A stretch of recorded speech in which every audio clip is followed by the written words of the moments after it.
Welcome to RevMD, a podcast created for healthcare professionals by healthcare professionals. We will share tips on medical billing and coding, as well as workflow optimization to help practices succeed, thrive, and grow revenue. All right, welcome everybody. I'm excited to move into the more detailed information regarding medical billing. So this week we're going to talk about evaluation and management coding. This is super important for physicians and providers to understand since it's the bread and butter of office visits. The number one thing we hear from clients is that they're afraid to overcode or they're afraid to get audited. And so we actually often see them undercode. Understanding the nuances around the top office visit codes is critical so you bill exactly what you should. This isn't subjective. And if you're billing according to the guidelines, then you can get the reimbursement that you deserve. So for those of you just listening to the podcast, I suggest going to the website and download the video to watch alongside the PowerPoint for this one. That can be found at nationalrevenueconsulting.com/podcast. And you'll see in the top area, you can go and download where the videos are for watching this alongside the PowerPoint. I will go through multiple charts and examples and tables, and it's just a little easier to follow through this one on the PowerPoint. As always, if you're enjoying the series, please share with a friend and consider coming to work with us. We have a medical billing company and help practices get the revenue they deserve because we have a very reliable and data-driven approach. All right, let's go to the first slide. E&M codes are simply evaluation and management codes, right? We all know that. They range from 99202 to 99499. We're only going to go through a handful of those today, but large range of codes. I'll probably spend some additional episodes on a number of different topics within the E&M code category, so prolonged codes, etc. But for today, we're just going to focus on those outpatient or office codes. These are for services provided by a physician or other provider and are typically representing when the health of the patient, of course, is evaluated and managed, right? Makes sense. This includes office visits, home services, preventative medicine, among a number of different other things. This does not include surgeries, radiology, or lab tests. That's in a different CPT code category. Next slide. This shows some of the categorizations for the E&M categories. You can see the categories are broken down into over 10 different categories. I'm only showing you a handful on this slide. And you can see on the screen that the 99202 through 99215 are, again, those office outpatient services. I'm also showing some codes for hospital observation services, inpatient services, consultations on the screen as well, but we're not going to focus on those today, just those in orange. If we go to the next slide, it's important to recognize that there were major changes made in 2021. Prior to 2021, for those of us that practiced then, the physical exam and history was largely what helped classify between different levels of exam or different CPT codes, and that has changed dramatically now. So now the main determining factor is actually one of two options, which you can see at the bottom. Option 1, which is the medical decision making, or option 2, which is the total time on the day of the encounter. Now, of course, you're still going to need to do a medically appropriate physical exam and history with all the documentation we're used to, but it's just not what is determining the level of the CPT to use. You will also note that there are different codes for a new patient versus an established patient, which we'll go over in detail in the next few slides. There are additional codes which we'll talk about in a later podcast for prolonged visits. Prolonged service codes are for when a physician provides direct patient contact that is provided beyond the usual service, either in an inpatient or outpatient setting. Now, there is a different set of codes that is used for prolonged services without direct patient contact, like through a phone call. Again, we'll dive into the details of this in a few weeks because I do think this is an important and appropriate setting, can increase revenue. All right, let's go to the next slide. We're going to dive a little bit more into two options that make up determining what level CPT code you bill for a patient visit. So medical decision making has to do with looking at the patient visit and evaluating 3 different areas. The first is the problems, right? The number or complexity of problems addressed. The second is the amount or complexity of the data that you as the physician or provider review. And the last is the risk of the complications and or morbidity or mortality of patient management. So again, remember prior to 2021, the history and examination were key elements of code selection, and that is no longer the case. Though the history and examination of the patient should still be done and documented as medically appropriate, it's just not what is guiding if we choose a level 3, level 4, or level 5 exam. Now, the alternate is time, total time that you spend with the patient or on the patient, which can be used to code for the level of office or outpatient services. Now, time is typically only used when counseling or coordination of care dominates the service. The amount of time or total time of the encounter on the date of the patient visit is what determines the appropriate evaluation in management CPT codes. This can actually include both face-to-face and non-face-to-face time that is personally spent by the physician, which can include many different items like, are you preparing to see the patient and reviewing tests and history? Are you obtaining or reviewing other past history? Are you then spending time with the patient, performing medically appropriate history and examination, counseling the patient? Are you then ordering medications or tests or procedures? Any time that you spend referring or communicate with another healthcare professional about that patient, and any time that you actually spend documenting clinical information in the EMR. And yes, you heard me correct. The time spent charting does count towards the total time of the patient if it's done on the same date of service. So that's right, spending time, midnight, 2 a.m. after the patient visit doing your charting isn't going to count towards total time of the visit. So just another reason why we shouldn't be charting at midnight. Of course, it excludes any travel time spent with any procedure that you're separately billing for, since you are able to bill for that incorporated into that procedure CPT. Again, can't bill for the total time you spend on a procedure if you're billing for that procedure as well. All right, let's go to the next slide. Let's go a little bit more in detail around that total time with regards to how it can be incorporated into choosing a level of CPT code. So total time, again, is measured as the time the physician or healthcare professional is spent with that patient or on that patient on the day of the encounter. Like I mentioned, time spent before or during or after the visit, and is important that it's all happening on the date of service. Now, total time will not include time spent by your nurse or other clinical staff caring for the patient.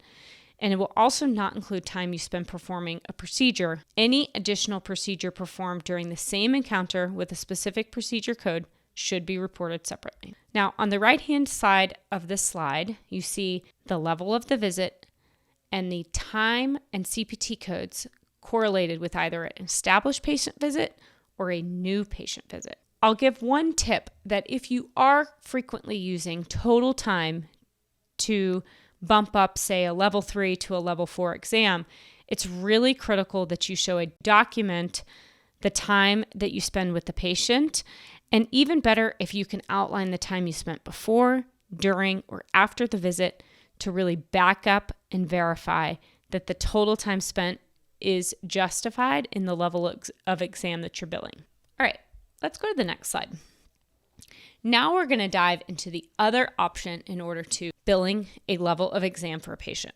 So now we're going to talk about the medical decision making, or the MDM. This dives deeper into the MDM elements. There are 4 levels of MDM, which are maintained actually from prior years and include straightforward, which you can see in the top right-hand corner, which include your level 2 exams, either 99202 for a new patient, 99212 for an established patient. Then you have the MDM category of low, which is your level 3 exam, and I show both the new and established patient codes. Then moderate, which is your level 4 exam, and high, which is your level 5 exam. To support a given code level, there are going to be multiple MDM elements, which we'll go through in a minute. And 2 out of the 3 elements of each MDM must be met. The 3 elements, which we talked about on the last slide, high level, are problems, data reviewed, and risk to the patient. And we'll go into the details again, just to solidify. So again, problems is the number and complexity of problems that you're addressing with the patient. It's important to know that a problem addressed or managed when it is evaluated or treated at the encounter by the physician or APP reporting service. We'll remind everybody that a referral without evaluation or consideration of treatment does not qualify as being addressed. Meaning, if you're just reviewing a history of a patient's issue, but you're not actually evaluating it and managing it during the patient visit, does not count. The second area or element within the MDM, again, is that data that you're reviewing. This can be the amount or the complexity of the data that is needed to be reviewed and analyzed. And so this can include things like tests or prior documents from another physician, any orders on the patient, or independent histories, and each unique test or order or document actually counts as an individual data point that you're reviewing. And you'll get in a minute while the number of data elements is important. Any discussion or management of test interpretation with an external physician or external provider also counts. Now, the last element of the MDM is, again, the risk of complications and or morbidity or mortality of patient management. So this includes all possible management options. So to review, again, high level, the MDM elements include patient problems, data reviewed, and risk to the patient. And those are going to be the elements that guide whether you have a level 2, 3, 4, or 5 CPT code. So the next slide is actually just a complete picture of the table that outlines the coding levels from the AMA. And I'm going to spend a lot of time on this chart in detail, so don't worry about the small print. I'm happy to email this to anybody that needs it.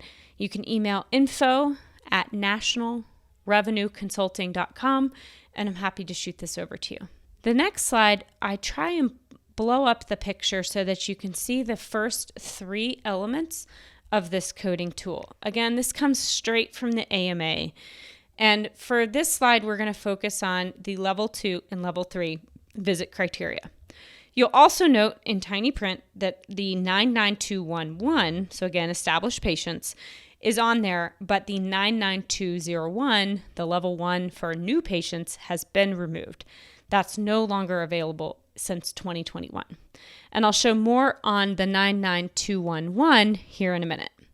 You will notice that the table shows the CPT code, level of the MDM, and then breaks down each of the elements of the MDM, which again are patient problems, data reviewed, and of course, the risk to the patient. So the level 2 office visit is either the 99202 for new patients or the 99212 for an established patient, which is called the straightforward MDM. So this is a visit for a simple problem such as a viral upper respiratory infection or a simple recheck of a stable problem where you're not prescribing anything new. So this could be a visit where your total time is between 10 and 19 minutes. That is for an established patient. And you're typically, again, not prescribing a new medication or adjusting an existing prescription. And you're likely also not ordering any laboratory test. So you'll see under the number and complexity of problems addressed, it states minimal, one self-limited or minor problem. The data reviewed is minimal to none, and the risk of complications is listed as minimal risk of morbidity from additional diagnostic testing or treatment. So again, low risk. Now, the level 3 office visit is classified as a low MDM category. This could be a visit in which a patient comes in with a problem and you prescribe a medication, or it could be a visit in which your total time is 20 to 29 minutes. You will note that the patient problems are either 2 or more self-limited or minor problems, or one stable chronic illness, or one acute uncomplicated illness or injury. Now, the data reviewed gets a little bit more complicated, And you must meet the requirements of at least one of the two components. You'll notice that there are Category 1 and Category 2 types of data. So Category 1 is the tests and documents, which include any combination of the two of the following. So you can be reviewing external notes, review of the result of each unique test, or ordering another unique test. Or the Category 2 type of data is the assessment requiring independent historians. Now, the risk of complications for a level 3 exam are low risk of morbidity from any additional diagnostic testing or treatment. Now remember, to qualify as a problem addressed for either the level 2 or level 3 exams, the provider must actually evaluate and treat that problem. You can't just list past historical problems as things addressed if you're not actually addressing them and documenting that you've addressed it. If the provider considers further testing or treatment, but the patient decides against it, that is actually still counted as addressed. Meaning, if you go over a problem that you've identified in a treatment plan, but the patient decides, I don't want to deal with that today, you can still qualify that. It's those problems that you actually just read about and don't ever address with the patient that you can't count. All right, let's go to the next slide. I want to briefly go over the 99211 since this code has slightly changed since prior to 2021. And again, this is a level 1 established E&M code and is still available. The 2021 code descriptor has changed slightly, as you can see on the right-hand side, with the crossed out language showing the previous version from prior to 2021. When a CPT 99211 is billed, that actually can be performed by an ancillary staff member and then billed as if the doctor had then given that service. The documentation, of course, must contain and identify the credentials of the attending physician and of the staff who provide the service. The note should indicate the degree of involvement of the physician and document the connection between the services of the two providers. All CPT codes 99211 must include an evaluation and management service that was given and required, even if it's by the ancillary staff. Now, it's important to recognize when you shouldn't use the 99211. You shouldn't be using this when you're making phone calls to patients or you're writing prescriptions when no other visit was done, or that you're doing a blood pressure check and no other evaluation and management was done, or you're drawing any laboratory testing. This has to be a face-to-face service, again, provided typically by the ancillary staff. It's important to also know that you can't use the CPT for face-to-face counseling that is provided without a medical need, such as counseling. The next few slides, I'm going to go over some of the definitions that are used in the MDM elements. We'll talk about the problems addressed and how to define whether something is self-limited or minor, or acute, chronic, etc. So the first slide shows the self-limited or minor problem, and it is typically definitive and prescribed course. It's typically transient in nature and is not likely to be something that permanently alters their health status. So think of things like a cold or an insect bite. The next slide defines the stable or chronic illness. So this is typically something that you expect to have around for at least a year or more. And stable is defined by the specific treatment goals for the individual patient. So a patient that is not at their treatment goal is not stable, even if the condition has not changed. So some of these include well-controlled hypertension, non-insulin diabetes, a cataract, benign prostatic hyperplasia. Things that would be not stable are things like asymptomatic but consistently high blood pressure with a treatment goal that you're trying to get to, but we're not just quite there yet. The next slide shows the level 4 exam in detail. This is the moderate MDM level. This is the CPT code 99204 for new patients and 99214 for established patients. You'll see the next 3 columns, which then outline, again, those elements of medical decision-making. I know I sound like a broken record, but it's, again, the problems addressed, the data reviewed, the risk of the patient. Remember, you need 2 of the 3 columns complete in order to qualify to be in that level of visit. So a level 4 visit could be a visit in which you address a patient's moderately complex problems, you prescribe a medication or order, and you're also interpreting some sort of data, test, radiology, or procedure. Or it could also be a visit where you've spent your total time with a patient of 30 to 39 minutes, which we can refer back a few slides to time or total time that is spent with the patient. So I'm not going to go into detail of each of these. You can look at this in further detail. But again, it kind of outlines, all right, what does moderate stand for? So from a problems addressed perspective, that can be 1 or more chronic illnesses with exacerbation or progression, or 2 or more stable chronic illnesses, or 1 undiagnosed new problem, or 1 acute illness with systemic symptoms, or 1 acute complicated injury. The data reviewed is shown here. So again, say you qualified for 2 or more stable chronic illnesses, and you reviewed the amount of data that you should to qualify, then that is 2 of the 3 columns. So you count as a level 4 exam without needing the risk of a patient to come into play. The risk of the patient is explained on the right-hand side, which shows some examples of risk to mortality based on the diagnostic testing or treatment that the patient would need to receive to address their problems. The next few slides will go into a few more definitions.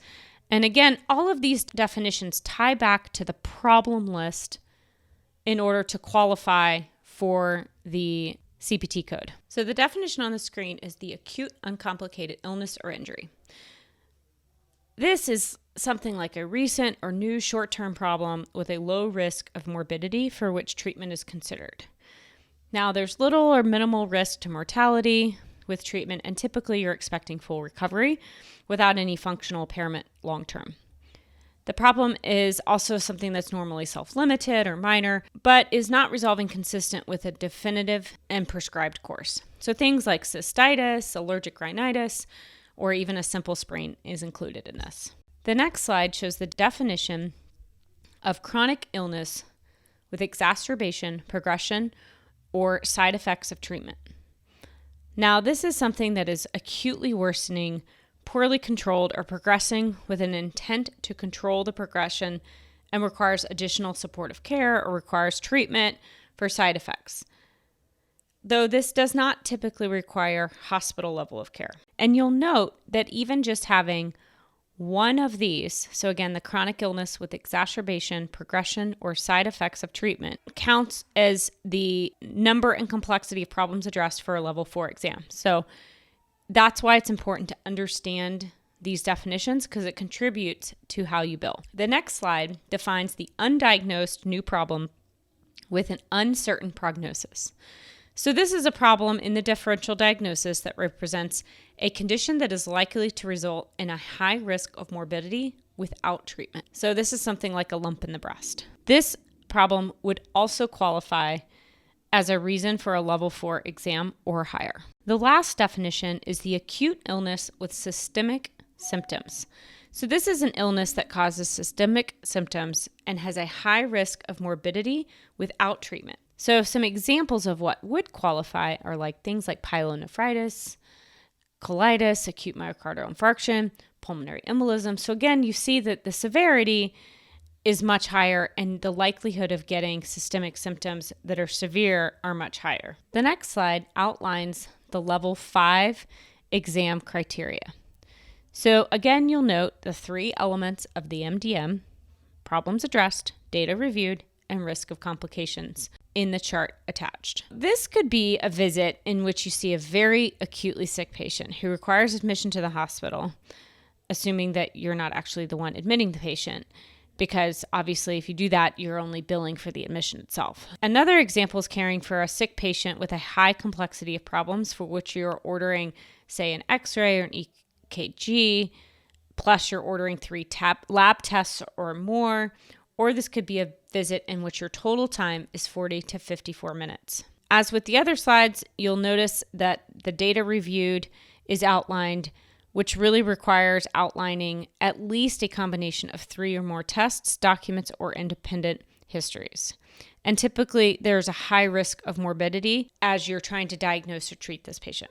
Now, the AMA tool is really good, and I think it's important to have somewhere in your office, but it's not always the quickest to look at when you're trying to learn coding in the very beginning, right? I think as most of our physicians who are practicing and get the hang of this kind of get the gestalt of what's a level 3, level 4, level 5 exam. Oftentimes, though, we see even experienced physicians undercoding because they're afraid that they don't qualify for the level 4 or level 5 exam.